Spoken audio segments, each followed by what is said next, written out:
Separating yourself is an effective way to maintain your energy.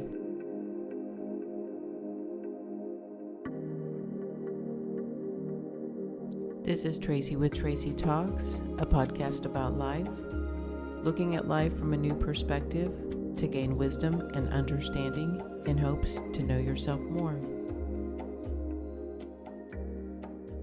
This week I'm talking about different ways that can help you maintain your energy level.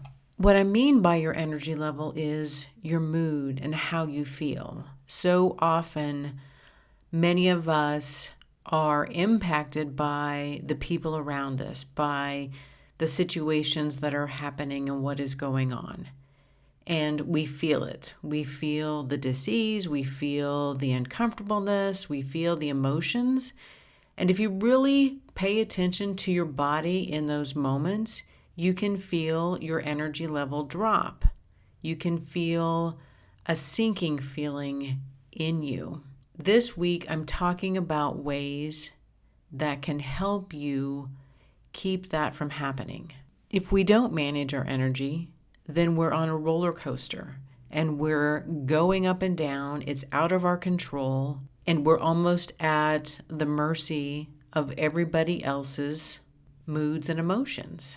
And nobody really wants to live like that. Nobody wants to show up to their office every day and have this emotional roller coaster because the coworker next to you is full of drama. And we've talked about creating boundaries and distancing yourself. That's not always an option. We've talked about communicating how you feel, and that's not always an option. For example, say in a workplace. Today I'm going to talk about a visualization tool. This is one of those tools when you know of a specific person that you're trying to distance yourself from. Say you have a coworker and you want to create more space between your energies, that you really just want to sit at your desk, get your job done, and not be pulled into the drama of this person. This is a visualization where you can do it at home in your private space. You can do it in your car before you go into work. You can do it at lunch. You can do it anytime you have a few minutes. And it's simply sitting in a quiet space with your feet on the ground, connecting and grounding yourself to the earth. Imagine this person is on the kite and you hold the string. And imagine yourself unrolling the string and just allowing the kite to float farther and farther away from you, creating that space.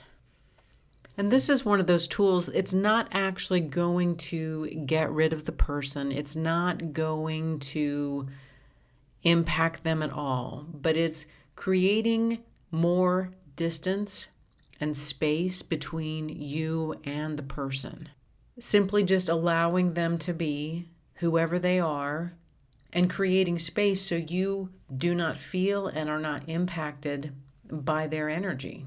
And this is a tool that is useful when you have to maintain some type of relationship. It's not like you intentionally want to cut the cord with this person. If there is somebody in your life that you do want to sever the connection, completely distance yourself or remove yourself from their life, you can cut the cord. You can send them off on their way, wish them well, and set them free. There is another visualization that you can use as well when you want to completely disconnect from someone. Imagine a hot air balloon and how it's tethered.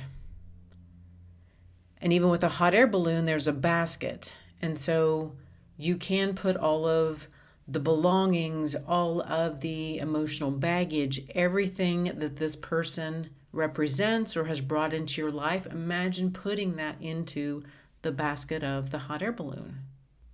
And imagine the person's picture all over the balloon. And instead of just distancing yourself, this would be an exercise where you imagine setting the balloon free, allowing that person and everything that they represent to simply drift away. All of these tools can be used together, and depending on the relationship or how you need to move forward in your life will depend on what tool works best for you. I know in my life, I use several of them. This kite visualization or the hot air balloon visualization really aren't effective if you're going to the store and randomly encounter somebody because you don't know them. Those are tools that would be more effective for people in your life that you do know. I remember being younger and wanting to get out and experience things and interact with people. And the more that I age and get older, I realize that my peace, my mood, and my energy are critical. And it cost me a lot when I agree to do things that I don't wholeheartedly want to do. I have a high price to pay. I'm no longer willing to pay that price. I'm no longer willing to just show up and see what happens. That's one of the beautiful things that I really love about this time in my life. If somebody's upset with me, okay, whatever. I'm not going to be influenced in that way any longer. I'm not going to do something because somebody else thinks I should do it. My energy, my mood, how I feel is the most important thing right now. It takes too much time and energy for me to rebalance myself. And that's why I use all of these tools. This is the great thing about being this age, is the wisdom that I've gained, the knowing that I have.